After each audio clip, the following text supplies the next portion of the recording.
es realmente la consejería? La consejería es la oportunidad individual que el siervo de Dios tiene para ministrar personalmente una situación de estancamiento espiritual y llevarlo a la dinámica del espíritu, sacarlo de una encrucijada. Porque cuando alguien pide consejería es porque se le quedó el auto en el camino del Señor. En su avance del viejo hombre al nuevo, él nota que el camino está muy empedrado, que la cosa se le dificultó, que hay algo, y entonces siente que no está avanzando, siente que hay algún problema que lo tiene detenido, que no le permite pensar en otra cosa, que no lo deja servir en la iglesia, que no lo deja mantener una buena relación con su esposa, con su esposo, con sus hijos, o con su jefe, o con sus vecinos. Nota que espiritualmente no está en paz, o no se está gozando como antes en las cosas de Dios, y nota que hay algo que le está robando lo que Dios le dio. Entonces, como no se da cuenta de qué es lo que es, o no termina de comprender, necesita hablar con el pastor, contarle su situación, para que juntos busquen la guía de Dios, pero con el propósito de sacarlo del estancamiento y llevarlo a una nueva posición. Nosotros hemos enseñado, y yo lo vuelvo a repetir, porque a mí no me cuesta repetir las mismas cosas más de una vez, que en el proceso de conversión o de transformación de la vida del creyente hay 4 etapas. Que no necesariamente esas etapas funcionen en todas las áreas de la vida con la misma, al mismo tiempo. Hay personas que han evolucionado mucho en un área y en otra todavía están estancados al límite de parece que esa área de su vida no ha sido entregada al Señor y ahí sigue manejándose como un inconverso. Y yo decía, ¿cómo puede ser eso? La Biblia dice, a los que creyeron, Juan capítulo 8, Evangelio de Juan, capítulo 8, no estoy hablando acá de la mujer pecadora, pero vamos más acá adelante.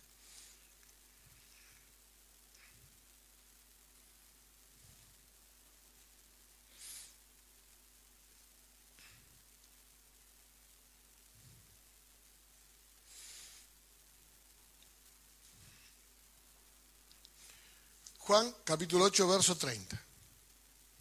Hablando él estas cosas, hablando Jesús estas cosas, muchos creyeron en él. A los que creen en él, ¿cómo le llamamos nosotros? Bien. Entonces, primer condición, la consejería es a los creyentes. A los no creyentes le predicamos el evangelio para salvación. Entonces Jesús le dice, si vosotros permanecéis en mi palabra, a los que habían creído en él, seréis verdaderamente mis discípulos. Tenga en cuenta que la palabra discípulo tiene la misma raíz que la palabra disciplina. Nosotros al discipular también disciplinamos. ¿Por qué? Pues le llamamos malo a lo que es malo y bueno a lo que es bueno. El discipulado implica corrección, implica cambio, corrección de una actitud equivocada, de una idea equivocada, de un planteo equivocado. Cuando alguien viene con un planteo, viene con actitud de discípulo, lo que está buscando en realidad es ser corregido. Es ser corregido de una manera de pensar a otra manera de pensar. Si no, no es discipulado. Si la persona no cambia su manera de pensar, a ver si está claro, no todo cambio es necesariamente bueno, pero es absolutamente imposible mejorar sin cambiar.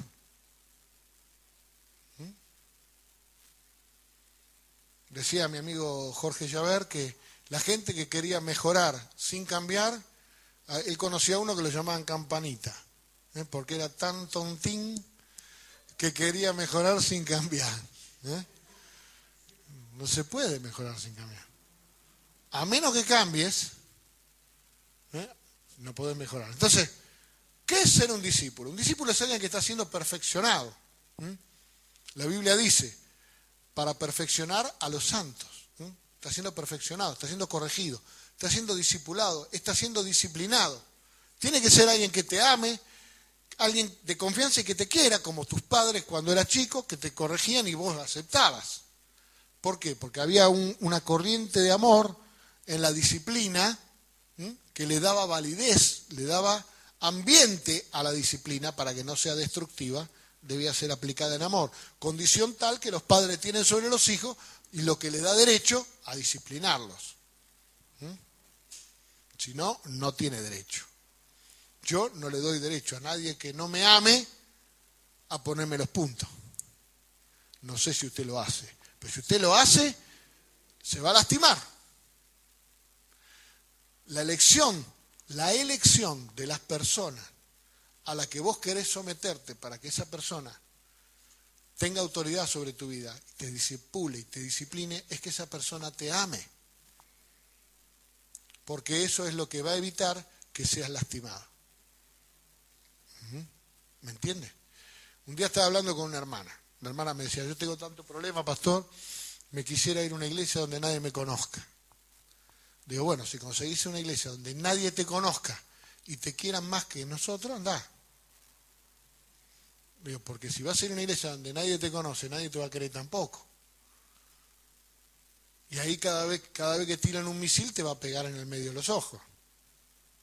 Porque vas a sentir todo el tiempo que estás en un ambiente donde solamente recibís corrección y no recibís amor. Es muy importante que nosotros tengamos comunión los unos con los otros en la iglesia para que nosotros comuniquemos amor, comuniquemos afecto. Y entonces cuando viene una corrección, porque no hay persona que no tenga nunca que ser corregida, Marga me corrige bastante, pero porque me quiere la dejo, ¿me entiende? Pero todos tenemos que ser corregidos en alguna cosa. Pero no voy a ser corregido en un lugar donde no me quieren, porque ahí me van a dar sin asco. Ahí cuando me peguen, difícilmente me vuelvo a levantar. Entonces, los que permanecen en la palabra son discípulos verdaderos. Hay dos clases de discípulos, verdadero y trucho. ¿Cuál es el verdadero? El que permanece en el consejo, el que permanece en la palabra. Y conocerá la verdad, y conoceréis la verdad, y la verdad os hará libre. Es decir, que en la medida que el creyente va siendo ministrado, es ministrado por el conocimiento de la verdad. ¿Con qué es ministrado el creyente? Con la palabra. ¿Con qué herramienta el Señor nos da crecimiento espiritual? ¿Cómo puede crecer alguien que no escucha la palabra de Dios? ¿De dónde va a obtener el alimento a su espíritu? Si la fe es por el oír. Hay personas que tienen problemas que tienen que enfrentarlos en fe. Pero la fe es por el oír la palabra. ¿De dónde va a sacar fe para enfrentar su problema? ¿De dónde? ¿Del libro de Cormillot? ¿De dónde la va a sacar? ¿De la película? O escucha la palabra de Dios, o tiene cortado la logística de la fe. ¿Qué es la iglesia? La iglesia es el lugar donde la logística de Dios, donde el suministro, el abastecimiento de Dios para mantener tu fe activa, viene cada semana, y donde nosotros somos equipados para poder vencer nuestras luchas. ¿Por qué? Porque ¿contra qué luchamos? ¿Contra qué lucha una persona? ¿Qué dice la Biblia? ¿Contra qué luchamos? 2 Corintios, capítulo 10. Porque aunque andamos en la carne, verso 3, no militamos según la carne.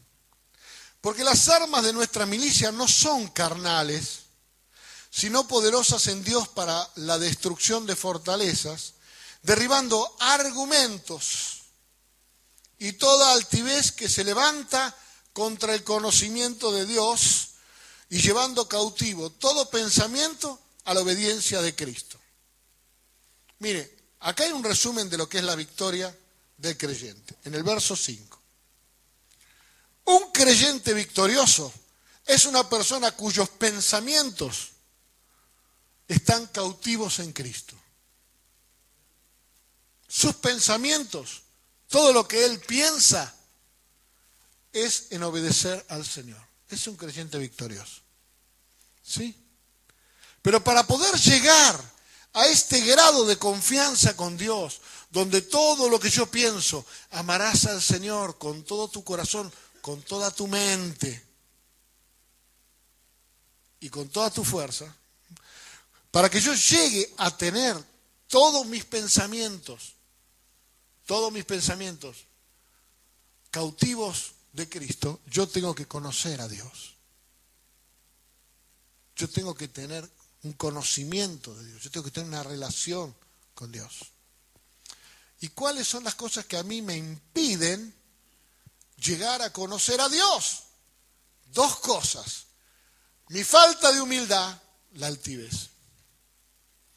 Y los argumentos evasivas y excusas que doy porque no quiero realmente someterme al Señor. Entonces, ¿contra qué lucha un siervo de Dios? Lucha contra argumentos. Por eso decíamos que predicar el Evangelio es redarguir. La persona da un argumento y yo lo redargullo. O sea, yo le revierto ese argumento. ¿Por medio de qué? ¿De mi capacidad de orador? No, por medio de armas espirituales. ¿Qué son? El Espíritu Santo, la convicción de pecado y la fe. El Espíritu Santo tiene dos herramientas para solucionar todo problema en la vida del creyente.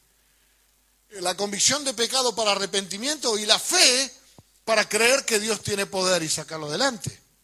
Y solamente eso. Pero hay más cosas, sí, las profundidades del reino y las piedras preciosas de los cimientos de la Jerusalén celestial y de cuántos ojos tienen los querubines y cuántas alas. Sí, eso no te va a generar ningún cambio de vida. Eso te va a enriquecer para que vos seas un conocedor mayor de la grandeza, de la gloria de Dios. Pero lo importante es que por medio del Espíritu Santo que convence de pecado, de justicia y de juicio, estés dispuesto a que tus argumentos sean derribados y estés dispuesto a que tu corazón tenga que doblegarse ante la voluntad de Dios, humillando cuestiones personales, orgullo, porque la raíz de todo pecado es el egoísmo. Es la fuente de todo pecado. No hay pecado a menos que haya egoísmo. Porque si peco contra mi hermano es porque me quiero más a mí que a mi hermano.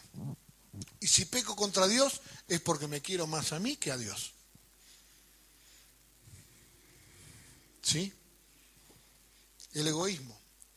Y ese egoísmo está tan acendrado en nuestro ser que yo tengo que humillarlo. Pero yo tengo que humillarlo yo.